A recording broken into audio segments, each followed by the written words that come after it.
My first question is to Jan. Could you take us through the moment when you played e5 in the end game? What was the idea behind this move, and how have you evaluated the chances to convert the end game into the point? Good question. I guess e5 is the move which spoils the advantage, because I missed the idea that after rook h8 he can double actually on the back rank, like play rook g to g8. This was quite a shocking moment, and I guess some move like rook b3 instead of e5 and white is just paralyzed. So it would be basically a matter of like quite a simple technique. And then I just didn't see like how to, like, white has two ideas, like first is b6. If I move my rook away from the 8th rank, and another idea is rook g to g8, and surprisingly white cannot pin.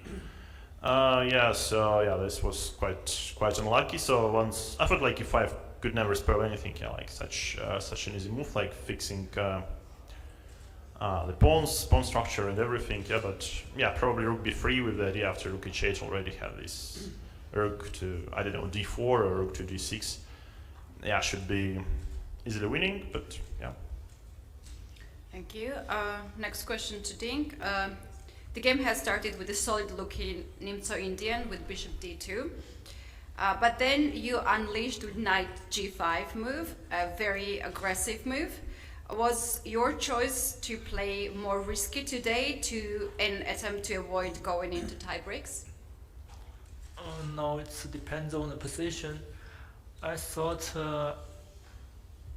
I may have some got small tempos in this position, so I think I have some chance to launch attack. For example, even g4 I also considered. I was very optimistic after knight g5. Also, a little bit excited when playing this move, but then I realized after queen c7, it's suddenly I have to go to a defense mode. That's a turning point of the game, I guess. In one of the previous press conferences, you promised some interesting ideas for the last rounds. Was knight g5 one of those secret weapons, or you came up with the move during the game? Yeah, it came during the game, but obviously with this move I'm playing for a win. Mm-hmm. At that point I thought it might be the decisive game. I'm very lucky, like last time in World Cups against Aronian, I also defend a very bad endgame against him in the last classical games. And Jan, you have played the opening phase quite convincingly. Have you anticipated Nimzo-Indian bishop d2 variation? And we have witnessed in cameras the reaction that you had after seeing knight to g5 on the board. What was your first thought when you saw that move? Actually, I just didn't buy it. So it didn't seem like it's gonna work because I never played any suspicious moves. Like I'm well developed, and if knight g5 and h4 would win every game, then it would be chess would be much easier for white. Another moment when you seemed surprised in the cameras was when Dink played bishop to b4. How have you evaluated that position and that endgame? Well, it was slightly unpleasant for white, but after bishop b4 it seems like if things don't work out too well for white probably is just lost after this move. I mean, it's looked very suspicious. But I guess thanks to this move rook c4, white is not losing by force. And then I guess knight c5 was an inaccuracy, so maybe knight e5 was the move. But surprisingly, the position is still quite solid.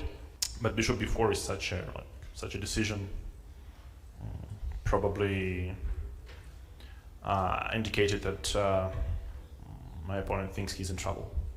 Dink, you have sacrificed the pawn on g2 when the game was heading to the end game. Could you please explain to us what was your reasoning when you made this decision?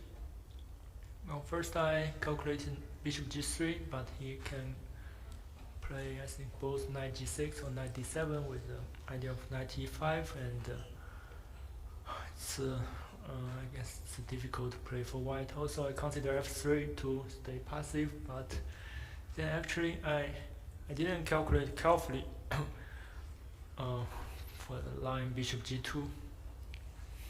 Yeah, I just sacrifice the pawn with knight c5. When you're looking back of these 14 games that you have played in the match, which was the most difficult game for you? The most difficult moment, I think on the 7th game, it's during the time trouble. I suddenly lost in thoughts, and I just couldn't make the decisions. So also it's the game afterwards. It influenced me. Yeah. Okay, thank you. And what about you, Jan? What was the most difficult game out of these 14? I guess all games were difficult in its own way, so it's like I think I wouldn't specify one. Today, one of you could become the world champion. Is this thought cross your mind at any point today in the game? Have you thought that let me enjoy this moment? Think, let's go with you first. Well, only the thought of did not get the world champion comes in my mind at some point. Right. What about you, Jan? I guess it's anyway was too early to count chickens.